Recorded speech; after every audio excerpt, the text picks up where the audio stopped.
Cherryson Production.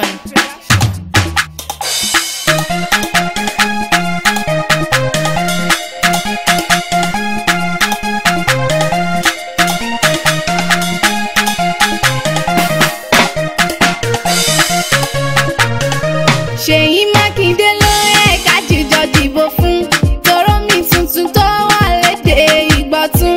Ṣé yóò ṣe kórí ẹ jẹ́ kí Seyi náà kára ó dẹ̀lú ní tilẹ̀ tókò làwa fẹ́.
gómìnà wa fẹ́ dé tí ọjọ́ olójú àánú tí ó ṣe àwọn ìrànlọ́wọ́ tá à ń retí ọ̀rọ̀ bá yọ ọ́ rẹ̀ lọ́wọ́.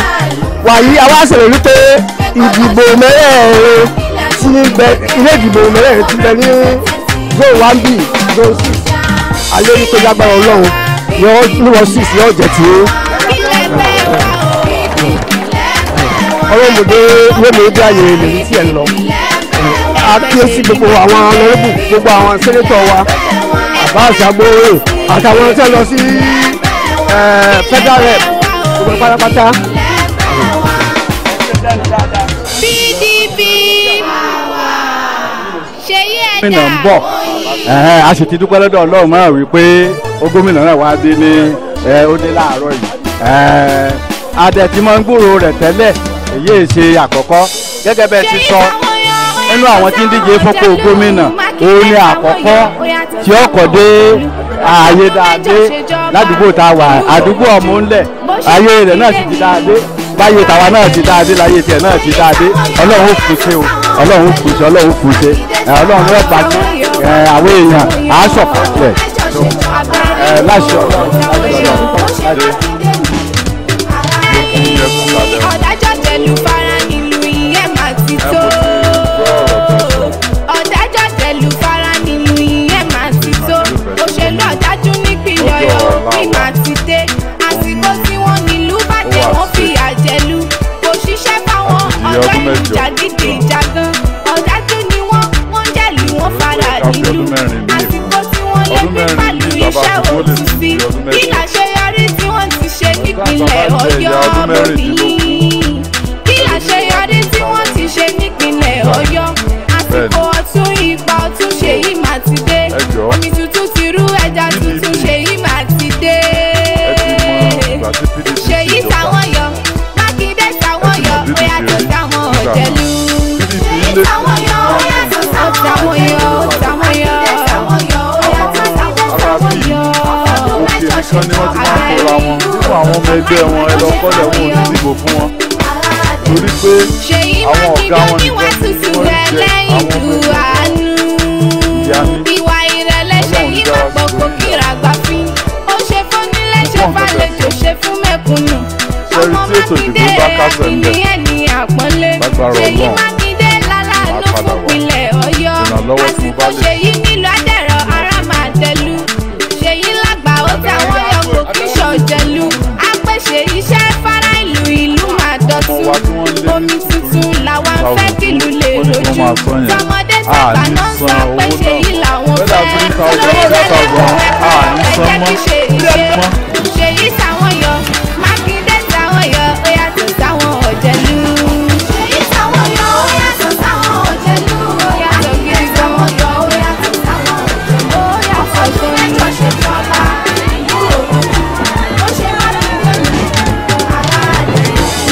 Seyi ló lè ṣe o Makinde lè ṣe ìdùnnú òwe o ará ìlú ẹ̀gbọ́ Seyi ló lè ṣe o Makinde lè ṣe.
alájí wa bọ̀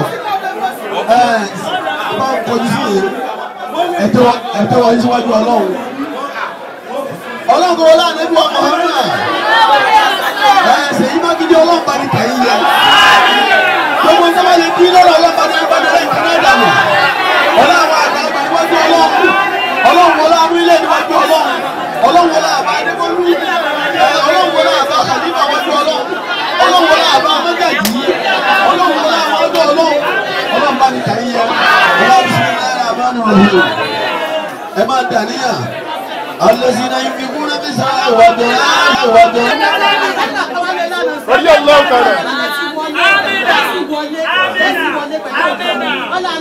ولا قوة إلا بالله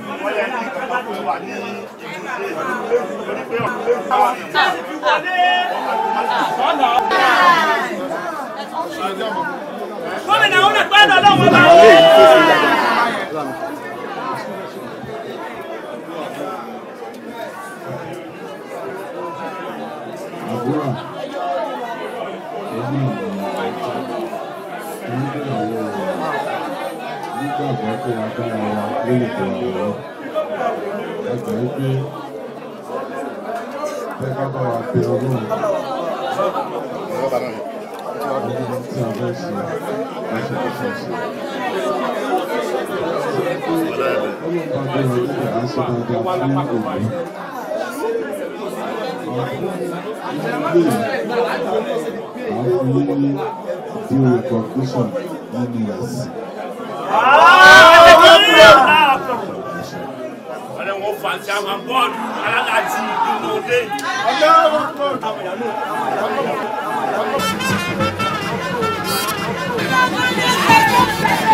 wọ́n ní ọ̀wọ́ àdá àmàgbá yìí.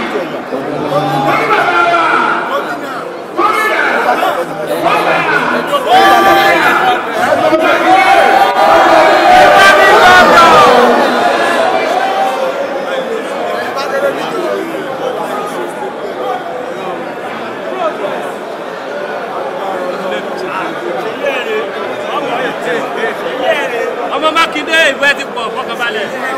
wọ́n ti mílíọ̀n. wọ́n lè ní wọ́n fún alẹ́ ẹ̀ka mi sí.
On behalf of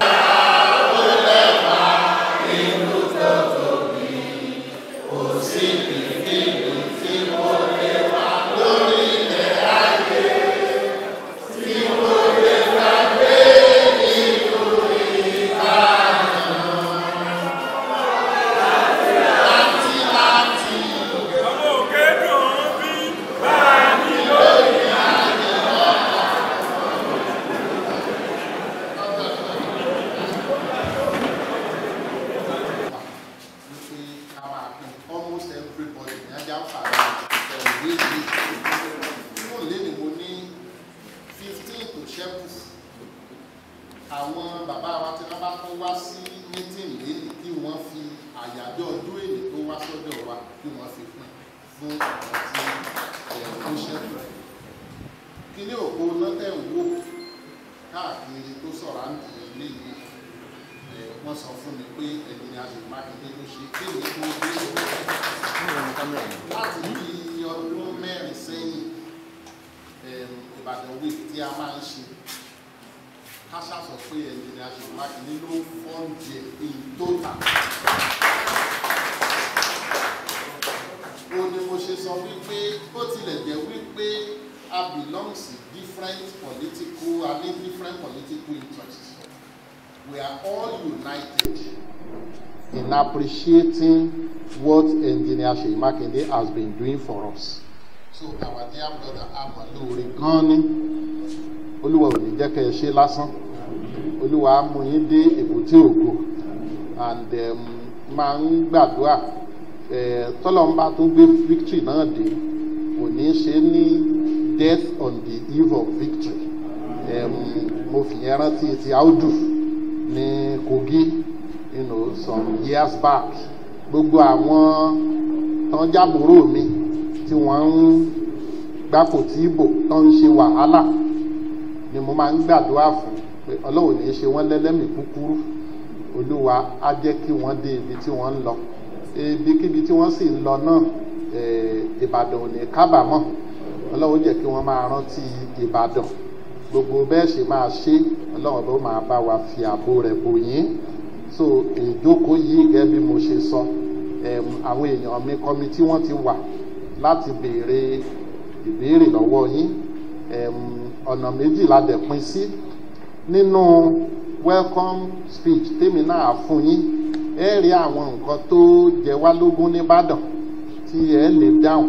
Wọ́n á fún yín ní bíi 10-15 minutes kẹ́ ẹ kọ́kọ́ fi sọ̀rọ̀ náà.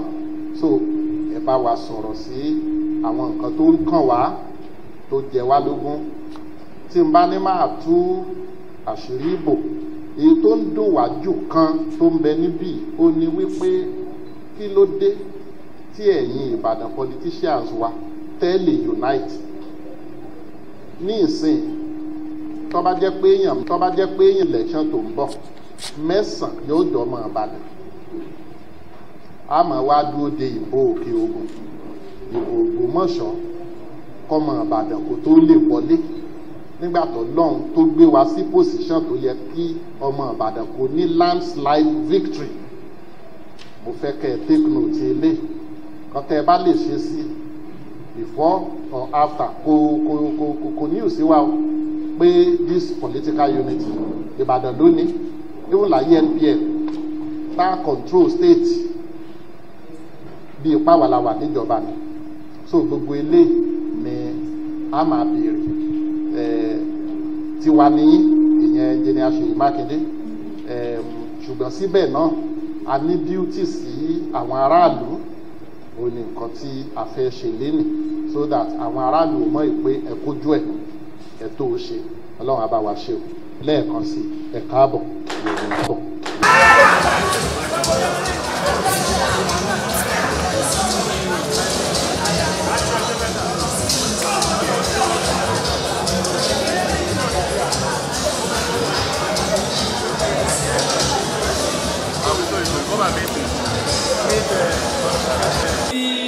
Bàbá wa President General àti gbogbo èyí. Ó jẹ́ kí àwọn incoming governor wọ́n kàbọ̀ sáàrin wa.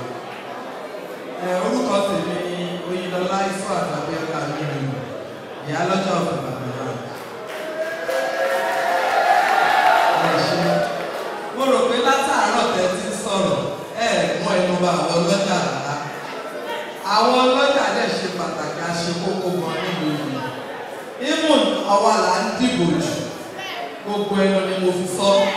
Torobìnrin ló máa ń pọ̀ jù lórí dìbò. Bí mo ṣe wà ní tẹ́lá ní kí n provide PVC 1000 mo lè provide fún àwọn ọlọ́jà. Because a máa ń monitor àwọn èèyàn wa láti dìbò ní. Kọ́lọ́run tó foríjì bàbá wa dé dúdú.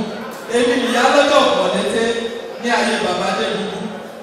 Ọlọ́jà tí ò bá dẹ̀ gba PVC á lọ máa tajà níwájú ilé ọkọ̀ ẹ̀, kò ní tajà nínú ọjà. So inú mi á dùn ká ẹ ní ètò fún àwọn ọlọ́jà because a ní àwọn ọlọ́jà ńláńlá a lè ní kéékèèké. Ọlọ́jà kéékèèké ò lè lágbára láti gba big shops. So inú mi á dùn tẹ́ bá wọlé tẹ́ bá lè ṣe àwọn community market fún wa. Àwọn ọjà kéékèèké tó ṣe wípé ẹ rí pé àwọn tó ń kiri ọjà ó obìnrin náà ló pọ̀ jù nínú wọn. Wọn ò lágbára àti gba ṣọ́ọ̀bù ńlá ni. Bọ̀kan bá láǹfààní láti rí àwọn ṣọ́ọ̀bù kéékèèké yẹn, inú wọn á dùn, àwọn náà yóò ṣùgbọ́n lórí. Lẹ́yìn ìgbà náà, mo fẹ́ kẹ́ bá wa gbé sínú kọ̀múníkè yìí pé àwọn ọlọ́jà á ní empowerment láti ọ̀dọ̀ ìjọba. Lẹ́yìn yẹn, gbogbo state tó kù ni ọlọ́jà máa ń ní ààyè nínú ìjọba. Ṣùgbọ́n ní Ọ̀yọ́ state kò rí bẹ́ẹ̀. Tó bẹ́ẹ̀ gẹ́ tó ṣe wípé wọn ò ní fún àwọn ọlọ́jà, àwa olórí ọlọ́jà ní sálárì. Ó yẹ kí wọ́n máa fún wa. Ní other state, wọ́n máa ń fún àwọn ọlọ́jà, wọ́n máa ń fún wọn ní sálárì. Ẹ ṣé.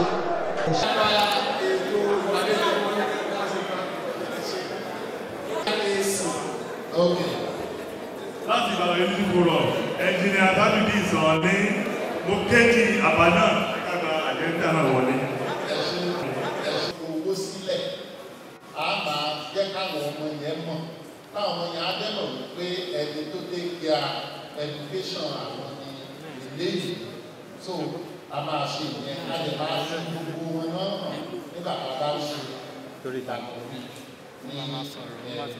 ní oṣù kẹta ọdún yìí.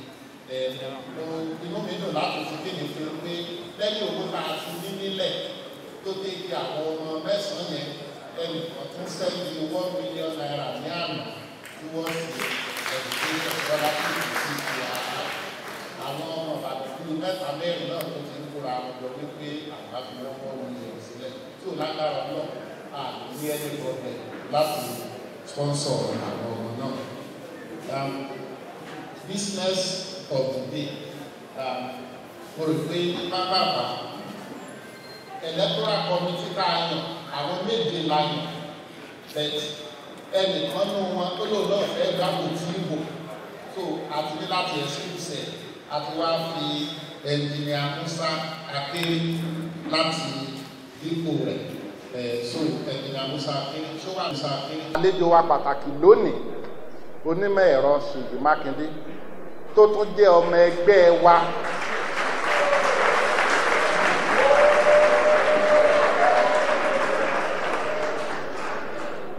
káàbọ̀ sí ilé rẹ̀ mo sì dúpẹ́ lọ́wọ́ àwọn ọmọ ẹgbẹ́ rẹ̀ Ìbàdàn Progressive Union tí wọ́n rí èèyàn dáadáa báyìí tí wọ́n fà sínú ẹgbẹ́ yẹn ẹ ṣé àdúpẹ́.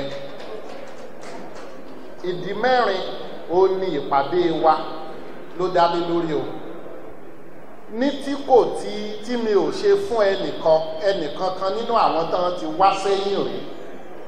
Ìdí àkọ́kọ́ ní ti Seyi Makinde ó ní láti dúpẹ́ lọ́wọ́ rẹ̀ fún ìnáwó rẹ̀ lórí CCRI.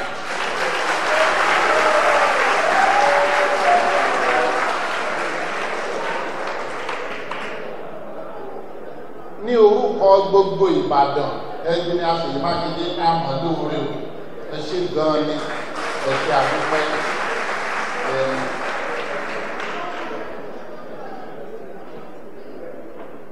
Iná òpó iná tẹ́ ẹ rí tó ráǹdì bíbà ẹnjìnìà Seyi Makinde ló ṣe fún wa.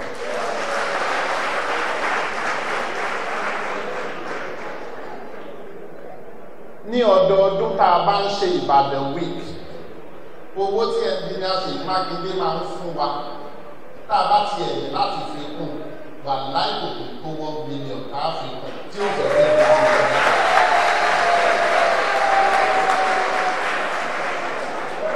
ó wá ṣe ìjọba tó jọba lójú ní ọdún yìí nígbà tí wọ́n lọ bá ó ní kó má bàa dàbí pé bóyá tìtorí ó ṣèlú pé tóun máàcì ni a ṣe ètò ayẹyẹ Ìbàdàn ṣùgbọ́n òun ó fún wa ní owó yẹn ní ọ̀sẹ̀ tí wọ́n lọ bá nínú oṣù kọkànlá ló ti transfer owó yẹn sí àkáǹtì wa.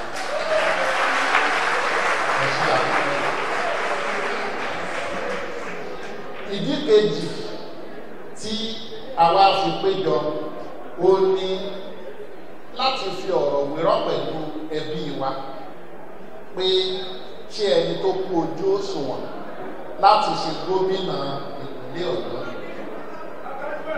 Ok lẹ́yìn èyí a tún wá fẹ́ kí ọmọ wa kó jẹ́jẹ́ fún wa kó bá wa sọ̀rọ̀ àti ṣe rí sẹ́yìn kó dẹ̀ ṣiṣẹ́ kó tó débẹ̀ ẹ̀yin bàbá wa lẹ ní kóògùn ó tó kó ìkìrun ọ̀rọ̀ ìbẹ̀rẹ̀ nígbà tó kù sí ní kó kìrun mọ́ ọ̀rọ̀ náà ni kó sọ fún wa nǹkan tó ń fẹ́ ṣe fún Ìbàdàn torí ìgbà tí wọ́n bá débẹ̀ tán a lè má lè rí wọn mọ́ ṣùgbọ́n a fi ìwé ránṣẹ́ wípé Your Excellency ní 1st of February ó máa sọ báyìí tí ò bá tètè dá wa lóhùn àápàwọn oníwèé ìròyìn bí ò bá dá wa lóhùn nígbà ọba rí kà nínú ìwé àmì lórí tẹlifíṣàn yóò mọ̀ wípé àwọn sọ̀rọ̀.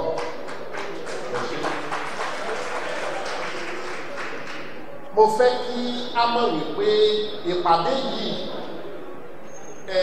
meet the Ìbàdàn electorate máa pè é láti wá rí àwọn tá a fẹ́ dìbò kì í ṣe campaign ìdẹ́ ṣe debate therefore kì í ṣe opportunity fún olóṣèlú láti bú àwọn olódìkejì tàbí láti nàka àbùkù sí nǹkan tí ẹnìkan ti ṣe tàbí nǹkan tí ẹnìkan sọ issue based 100% ò ní nǹkan tí a fẹ́ gbọ́ ní ẹnu àbúrò wa ní èní. A fẹ́ nígbà tẹ́ ẹ bá ń sọ̀rọ̀ kẹ́ ẹ bá wa ṣàkíyèsí àwa tá a ti ẹ̀kéré yìí gan nígbà tá a lọ sí yunifásitì bíi káṣá sọ pé ọ̀fẹ́ ní yunifásitì tá a lọ 9 naira ní accommodation 15 naira ní accommodation 20 kọ́bọ̀ ní owó oúnjẹ àárọ̀ 25 lọ́sàn 25 lálẹ́ bí Nàìjíríà ò bá rẹ́dì láti ṣe kò sí nǹkan tó ní kí Ọ̀yọ́ state kó má ṣe nǹkan dáadáa fáwọn àwọn Ọ̀yọ́ state ẹni Seyi Makinde àbẹ̀rẹ̀ ìgbà wo ní ẹ̀bà wa dé education wa padà bó ti ẹ̀jẹ̀ Ọ̀yọ́ state sí nǹkan tí ó àwa ká ẹ̀jọ́ yìí ìgbà wo lẹ́ẹ̀bà wa ṣe tí ó jẹ́ wípé bí àwọn ọmọ wa bá ṣe ń parí iṣẹ́ tí a bá ṣe ń parí NYSC kí iṣẹ́ tí wọ́n ó ṣe kó ti máa dúró dè wọ́n tí ò lè jẹ́ pé a kàn máa bọ́ wọn tọmọtọmọ bó ṣe ń ṣẹlẹ̀ ní ayé ìsìn. Báwo ni ó ṣe ṣẹlẹ̀ tó jẹ́ pé bọ́sì award àwọn ọmọ wa ó máa rí gbà gẹ́gẹ́ bí àwa ṣe jẹ àǹfààní rẹ̀ àti wípé ní ìgbà wo ní ètò ìlera especially fún àwọn arúgbó wa yóò padà sí ayé ìgbà tó jẹ́ pé ọba Saudi Arabia ó wá gba medical treatment ní usage Ìbàdàn ìgbà wo ni ọ̀rọ̀ wa yóò débẹ̀. Ní àkótán a fẹ́ béèrè gbogbo àwọn nǹkan tó ń ṣẹlẹ̀ ní Ọ̀yọ́ state especially ní Ìbàdàn rail system yóò gbéra láti Ìbàdàn sí Èkó ó ti wà ó àwọn ọ̀nà mọ́sọ̀ọ̀sẹ̀ ó ti wà láàrin Ìbàdàn ọ̀nà mọ́sọ̀ọ̀sẹ̀ Èkó sí Ìbàdàn wọ́n ti fẹ́ parí rẹ̀ wọ́n ti fẹ́ parí dry dock project ní ibi tí wọ́n ń ṣe sí nígbà tí gbogbo nǹkan yìí bá ṣẹlẹ̀ ọ̀pọ̀lọpọ̀ ó máa ṣiṣẹ́ ní Èkó ó máa gbé Ìbàdàn ǹjẹ́ ẹ ti ro àwọn eléyìí mọ́ ìpinnu yín bó lẹ ṣe ń prepare tí kò ṣe ní bá wa lójijì gẹ́gẹ́ bí omi odò ẹlẹ́yẹlé 1939 tí wọ́n commission omi odò ẹlẹ́yẹlé about 160,000 people ni wọ́n prepare fún Ìbàdàn nígbà tó fi di ọdún mẹ́wàá population ti lé ní 1 million wọ́n lọ sásìdì rẹ̀ ìṣèlú náà ní wọ́n experience a fẹ́ ìjọba tó máa ronú sí iwájú. Lastly, Ìbàdàn ìyá nǹkan kan jẹ wá o a pọ̀ lóòótọ́ ṣùgbọ́n kò sí political unity ní àárín wa. At the end of the day nínú àwọn tí ó gbapò tí bóyá wọn bá jẹ́ pé bíi mẹ́ẹ̀ẹ́dógún tí a dìbò fún ní on the 2nd of March ẹ rí wípé tí wọ́n bá jẹ́ 15 ọmọ Ìbàdàn ó jẹ́ 14 àdòdì ó jẹ́ ẹnìkan ẹ̀bà ipò Ìbàdàn lẹ́lẹ́lẹ́lẹ́ tó fi jẹ́ wípé a àmà wá lóde ògùn náà sọ àbí òkè ògùn tó fi jẹ́ wípé ẹ̀rí wípé ẹnjìnìá Ṣèyí Mákindé wọ́n ó pè láti wá máa bẹ àwọn kan pé tí n bá fẹ́ wọlé ẹ̀yin ní kẹ́ ẹ sowọ́ pẹ̀lú mi níwọ̀n ìgbà tó jẹ́ wípé Ìbàdàn ló ní 54% of ìbò Ọ̀yọ́ state ní before ìbò àti lẹ́yìn ìbò afẹ́kẹ́ ẹ bá wa wò afẹ́ political unity ní Ìbàdàn by the year 2023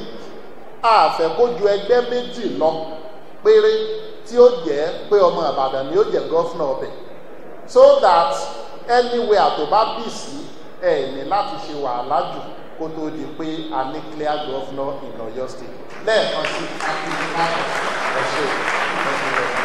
I pray that come 29th of May 2019 this year will be sworn in as the governor of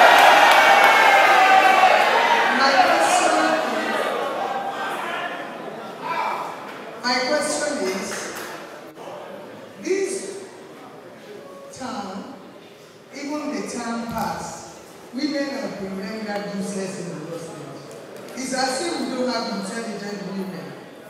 The percentage of women in the government of Oyo State compared with other states is shameful. So what are you going to offer women?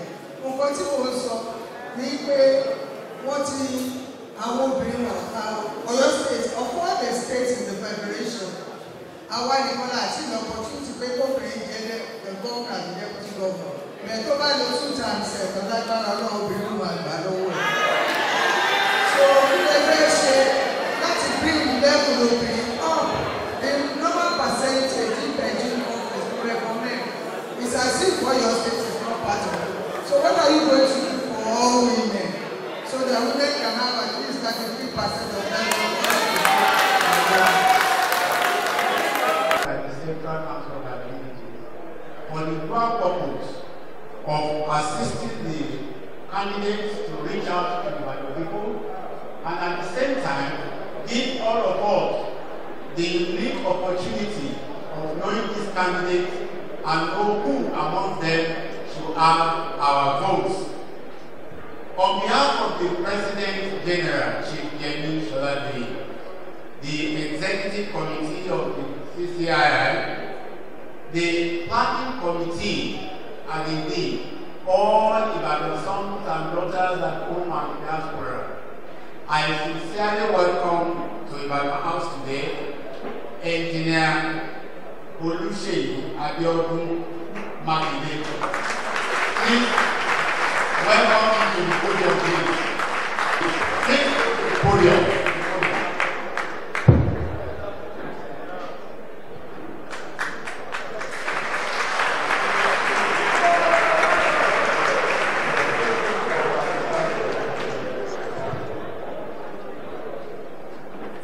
Engineer Seyi Makinde is not today. Ẹ ṣé o, ẹ mọ̀ kí ẹ̀yin bàbá mi àti màmá mi tí ẹ wà ní ìkàlẹ̀, mo sì kí gbogbo ẹ̀yin jẹ̀mọ́ wa náà tẹ́ wà níkàlẹ̀. Mo kí yín o, ẹ káàbọ̀. Orúkọ mi ni Seyi Makinde. I was born some 51 years ago to the families of late Paolatobos Makinde and Mrs. Abigail Makinde. Family as well wà ní ilé Àìgbọ́fà Ọ̀dàbà Ìbàdàn.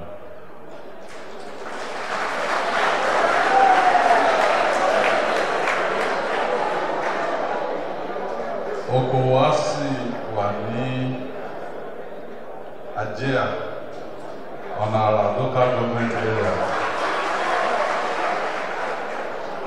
Tí wọ́n ti sọ di inú kan LCDA. Tí a bá fẹ́ mọ̀ kí ni ẹnìkan ṣe lọ́la, a kọ́kọ́ mọ̀ kí ni àti máa ṣe bọ̀ irú ẹni náà.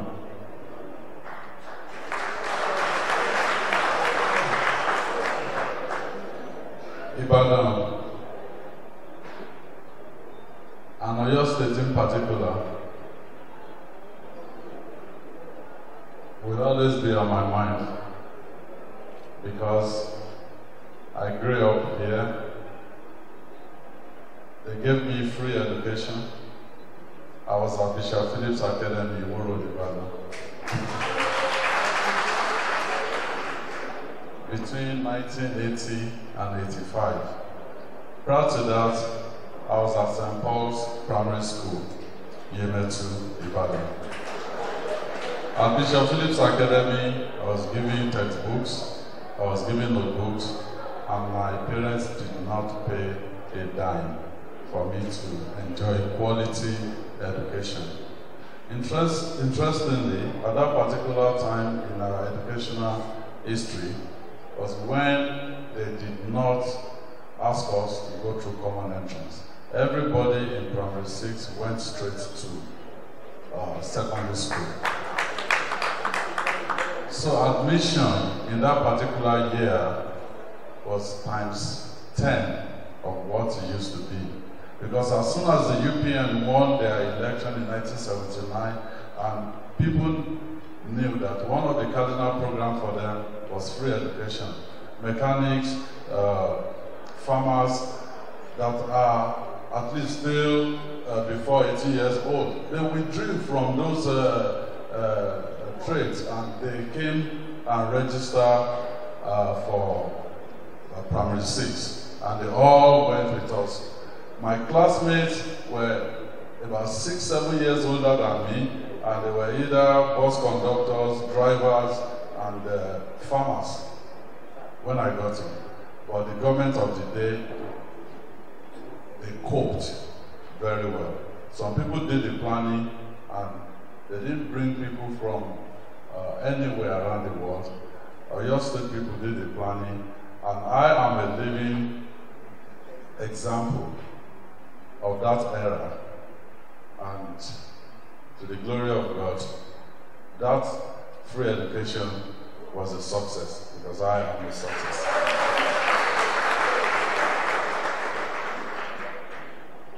Atimachibo Titemi, the first million naira tí mo make from business ní year 2000, mo lọ tún ilé ìwé tí mo lọ Bishop Phillips Academy ìṣùgbé computer system.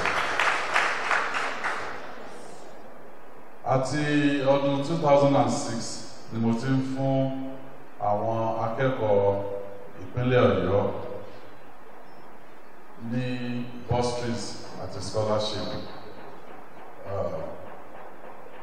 I ṣe ní 2006 and I ṣe till last year.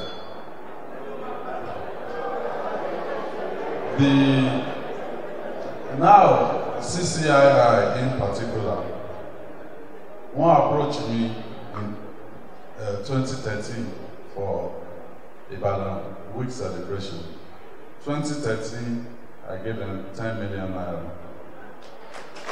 2014, I gave them 10 million naira. 2015, I gave them 10 million naira. 2016, I gave them 19 million naira. 2017, I gave them 10 million naira. 2018, I gave them 12 million naira. And for this year, I gave them 15 million naira.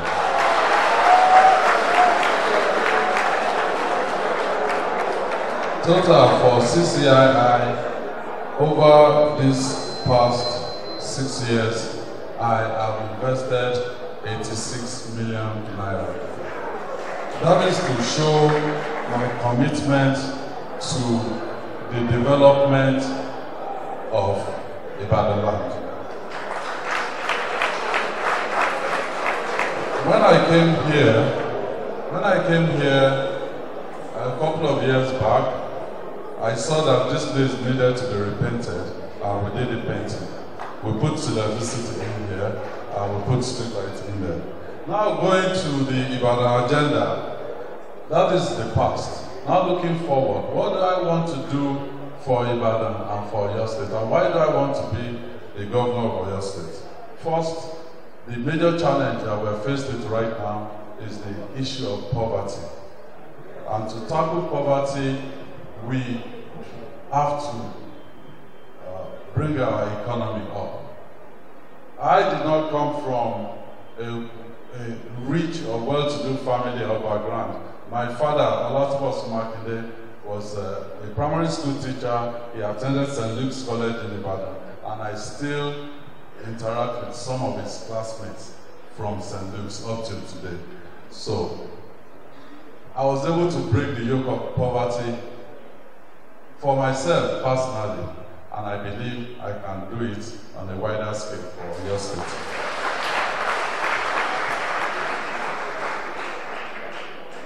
I will explain in detail in the course of this program how we intend to take Oyo State away from depending on federal allocation, because quite frankly, we don't have business going to Abuja cap in hand looking for federal allocation month in, month out. Education. Who I am today because of the education that I received. I believe Oyo State has to devote between 10 and 15% of its annual budget to education. It is the UNESCO recommended standard, and they've done a lot of research to be able to come up with that number, and that's exactly what we're going to do for Oyo State. My first budget as the governor of Oyo State will devote 10% of that budget to education, and it will increase every year over the next 4 years till it will get to between 15 and 20%. PDP as a party has on its agenda restructuring of this country, having fiscal federalism. That is what we believe in, and I will use everything within my power to ensure that fiscal federalism becomes the order of the day in Nigeria. It is the only way for us to keep what we produce, to work really hard and utilize whatever is the product of that sweat for the people that are sweating. I know that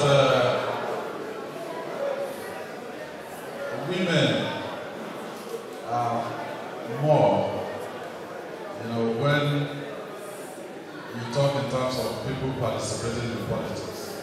If you go to political rally, you have more women. But quite a lot of them are actually shy from taking positions of responsibility. We will shoot for 30%. 30% for women in the incoming administration. So women, àwọn tó bá fẹ́ lọ sí ilé ẹ̀kọ́ àgbà, àwọn tó bá fẹ́ lọ sí ilé ẹ̀kọ́ àgbà, lọ sí ilé ẹ̀kọ́ àgbà oṣù méjì oṣù mẹ́ta kó tó di May 29 tẹ́ bá ti ní certificate lọ́wọ́ tí ọ̀tẹ̀ ní iṣẹ́ tẹ̀ ń ṣe tẹ̀ ní proof fún abẹ́ ẹ̀ ń ṣiṣẹ́ àfihàn sípò ẹ ṣeun. It happened.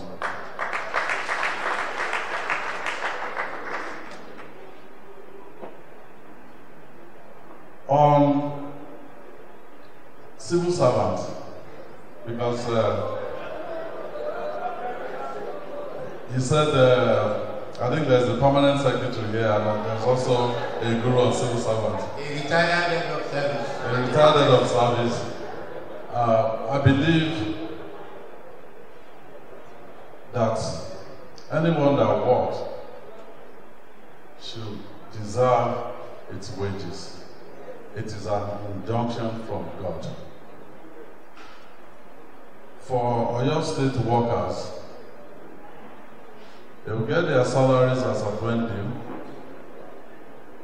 And if they don't get their salary for a particular month, myself as the governor will not receive no salary. And no political appointee will receive any salary.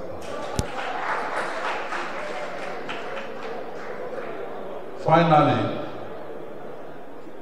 my club, Ibadan Progressive Union. And by the way, my father also belonged to Ibadan Progressive Union. He was a part of Ibadan Progressive Union. I will ask them to identify 35 clubs affiliated to CCII that have not been able to pay their annual dues for 2019. And those 35 clubs, the 30,000 naira that they pay, I'll give to IPU and they will pay on their behalf. It's 1 million. I want to say that we're not planning to use money from the Federation account to fund any business. For public-private public partnership arrangements for most of the expansion that we want to do business-wise. I'll take for example, if you go to Lagelu local government, there used to be an palm oil refinery in there. It became moribund. There used to be around I can't remember the exact location, but at some point they were assembling caterpillars, that's the tractors, were being assembled. Akiyele, here, if you go to the roundabout at Elele also, there's this cashew processing facility that became moribund.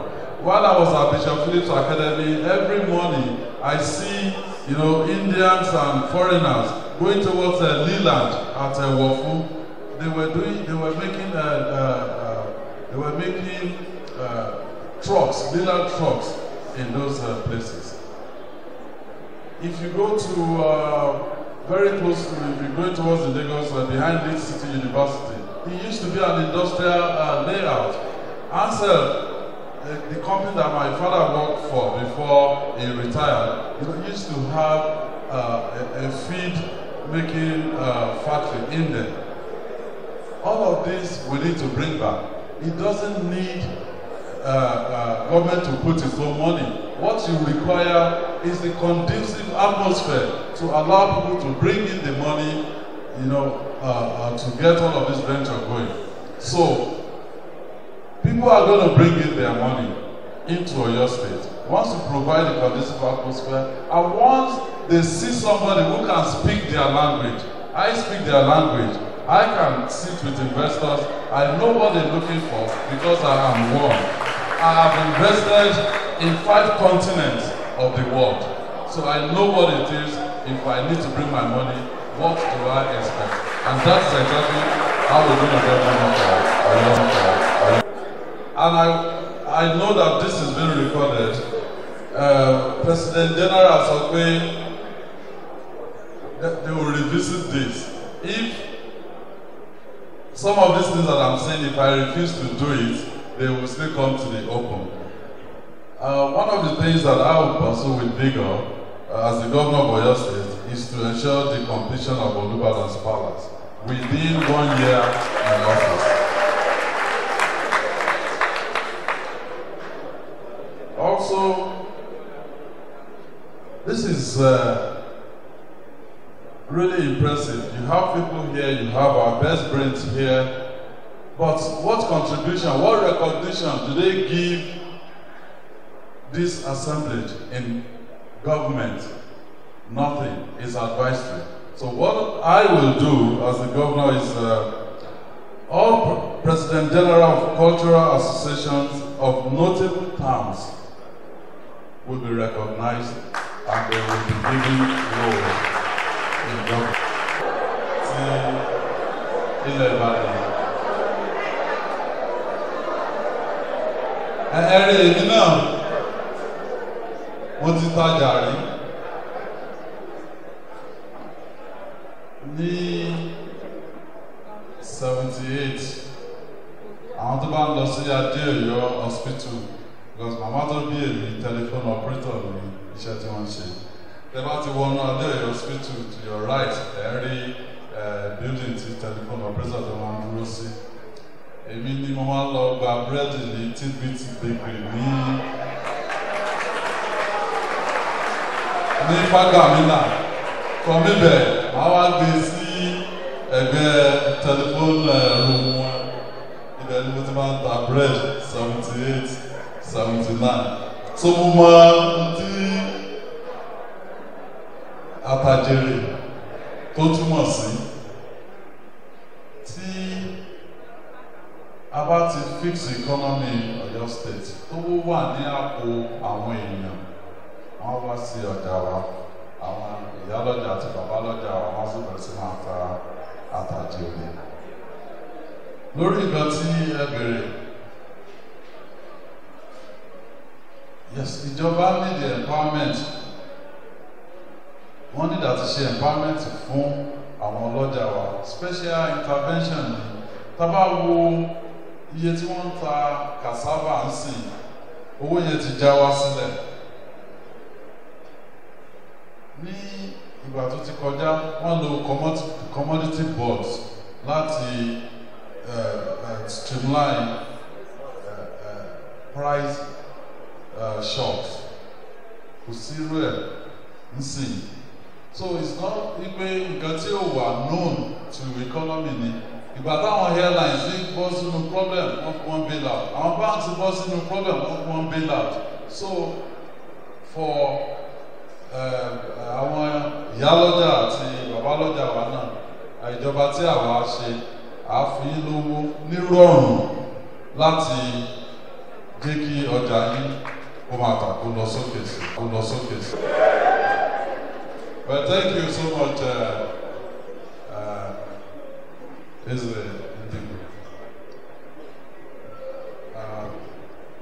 my wife is from the south of the country. She's Calabari. So you have sleeping on my bed every night, one of you.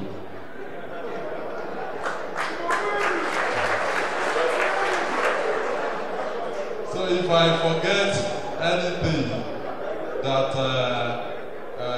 we should do for you, I know one day here in the morning somebody is probably going to tap me and say, look, you haven't done this, and we will do it. In government, the next administration, the Yorubas are already represented because Oyo State is predominantly our Yoruba Lobebe. Igbo àti Hausa, even the other minority ethnic groups, the Igedes, the Thieves, wọ́n ní èèyàn nínú secretariat ní Ibadan, almost at a special or senior special advisors level tí a máa mójútó ọ̀rọ̀ wọn. Ìjọba tá a sì fẹ́ ṣe ìjọba tí ó jẹ́ pé a máa obey court orders ni. There's no issue of friendship. If you're my friend and the court says do this, it must be obeyed. Ìjọba tí a gbọ́ràn sí ilé ẹjọ́ lẹ́nu, tá a sì gbọ́ràn sí àwọn àgbààgbà inú ìlú wa lẹ́nu ìjọba tó ṣe.